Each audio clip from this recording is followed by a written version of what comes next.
Ooh, look at you, so smart. Size doesn't matter, okay? That's not what she said. Ha ha ha ha ha. Well, at least I have a 3.5mm jack. Did you just flip me? Yeah, flip off. You mother... What's up guys, Saf here on Super Saf TV, and we've got in the house the brand new ASUS ZenFone 8 as well as the ZenFone 8 Flip. Nice and early Super Saf style, so a thumbs up for your boy would be appreciated. Now, ASUS has taken a bit of a different approach this year with the flagship, the one that they're really pushing, being the ZenFone 8, not the Flippy boy. So let's go ahead, get these unboxed, and then we'll also do a detailed side-by-side comparison so you know all of the key differences. This video is sponsored by NordVPN. Use the link in the description for a special offer.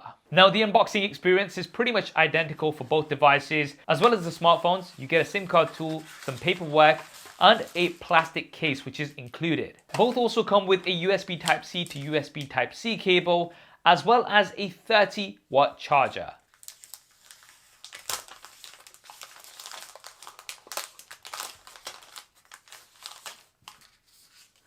And here they are. You'll notice right away that the ZenFone 8 is much more compact compared to the 8 Flip. And this is something ASUS were very keen on, to create a very compact form factor for the 8, which is a lot more comfortable to use with one hand. And not only is it smaller, it's also quite a bit lighter, coming in at 169 grams, which is over 60 grams lighter compared to the ZenFone 8 Flip. Now, we've got Gorilla Glass 3 on the back of both devices, but we've got a matte finish on the ZenFone 8, but we've got a glossy finish on the 8 Flip. Both are also available in silver variants. Now, one of the key differences that we have with the builds is the fact that the ZenFone 8 does have water and dust resistance. The 8 Flip, however, does not. Now, that is, of course, because of the Flip rotating camera module, which we'll be looking at a little bit later. Right, now let's move over to the front. So we do have AMOLED displays on both, and we've got relatively small bezels, although there is a bit of a chin on both devices. It actually appears to be a little bit larger on the smaller ZenFone 8 compared to the Flip, but because the Flip is larger overall, it doesn't seem as big here. And with the 8 Flip, thanks to that flip up camera module, you actually do not have any interruptions with the display, whereas the ZenFone 8 does have the punch out for the front facing camera. Both devices also have an in-display fingerprint scanner, and there are lots of key differences between these two. So firstly, of course, the size. The ZenFone 8 Flip does have a much larger 6.67-inch display versus the 5.9-inch display on the ZenFone 8. But the ZenFone 8 has a 120Hz refresh rate compared to the 90Hz refresh rate of the ZenFone 8 Flip. So they have reserved that high refresh rate for the 8, which is their flagship. It's going to be a little bit smoother, but it's also going to be a bit more responsive because it has a higher touch sampling rate. The ZenFone 8 also has a slightly higher peak brightness compared to the ZenFone 8 Flip.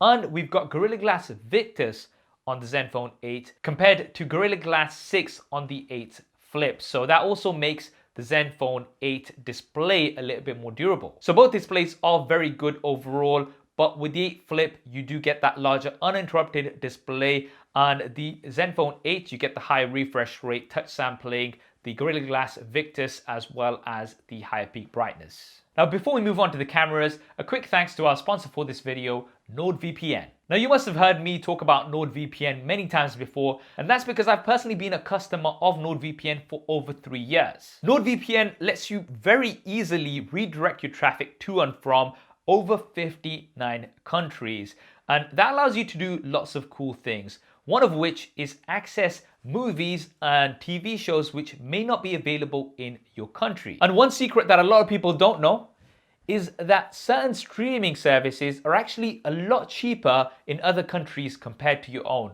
So you can easily use NordVPN to sign up for a subscription outside of your country and save yourself a lot of money. Go to nordvpn.com/supersaf and use code SUPERSAF to get a 2-year plan plus 1 additional month with a huge discount. And you've got nothing to lose because you have Nord's 30-day risk-free money-back guarantee. Right, cameras. So we actually have pretty similar cameras on the ZenFone 8 and 8 Flip. with some differences. So same but different. Where have I heard that before? Anyway, so the ultra-wide cameras are exactly the same.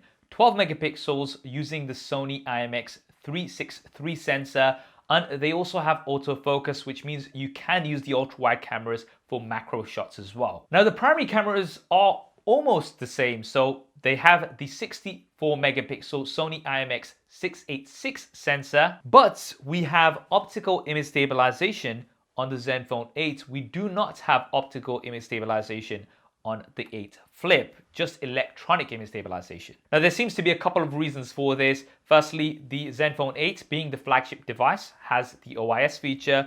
The Zenfone 8 Flip, because of the flip camera module, it must have also been a little bit more difficult to apply OIS to that primary camera. But the Zenfone 8 Flip does have an additional camera, and that is the telephoto camera. This is 8 megapixels and it gives you 3 times optical zoom as well as 12 times digital zoom. This is something that you do not have on the Zenfone 8. And another thing that you don't get on the Zenfone 8 is the ability to flip the rear-facing cameras as so, and use them all, including the ultra-wide and telephoto, as selfie cameras. Now this has definitely been one of my favorite features of the Zenfone series for the past couple of years, something that's quite unique and nobody else has really been able to replicate.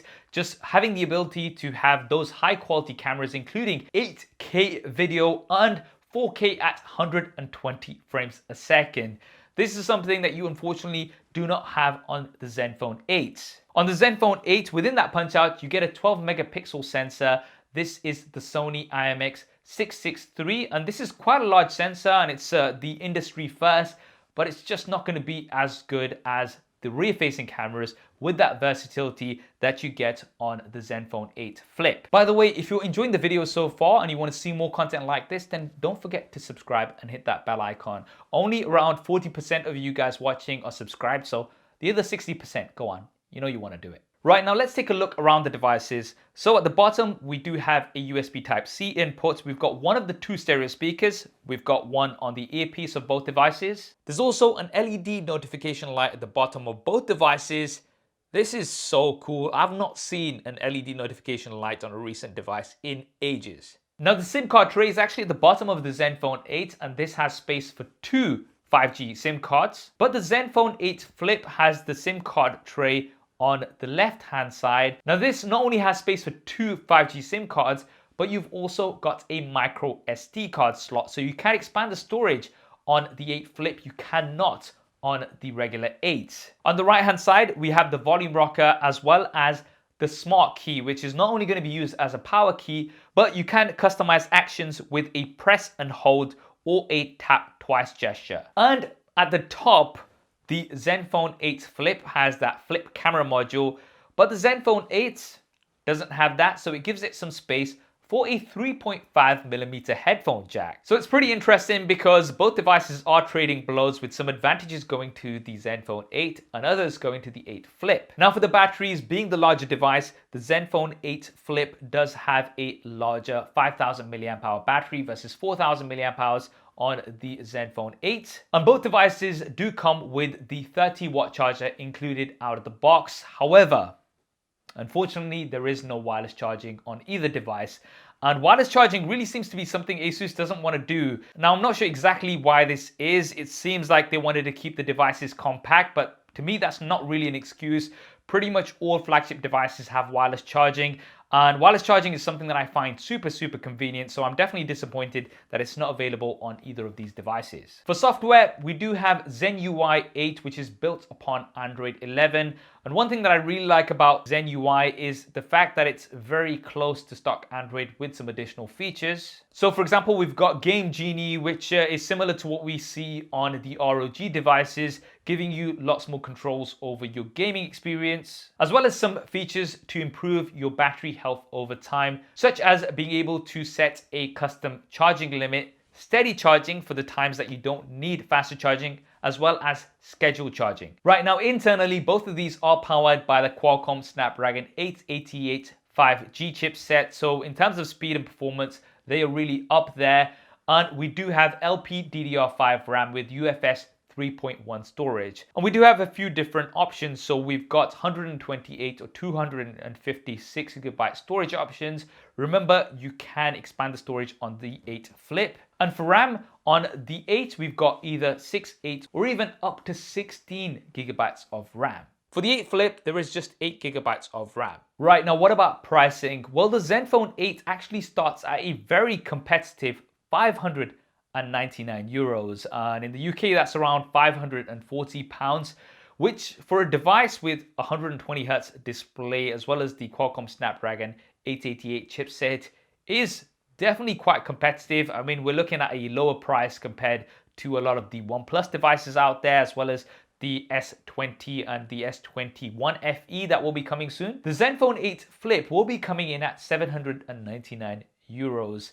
Now, that is 200 euros more compared to the base Zenfone 8. However, you do have to keep in mind that the Zenfone 8 Flip at that price will have 256 gigabytes of storage with 8 gigabytes of RAM. Now, if we do compare the like-for-like configurations, then the Zenfone 8 is around 729 euros, which makes it around 70 euros cheaper compared to the 8 Flip. Right, so what are my thoughts and which one of these should you go for?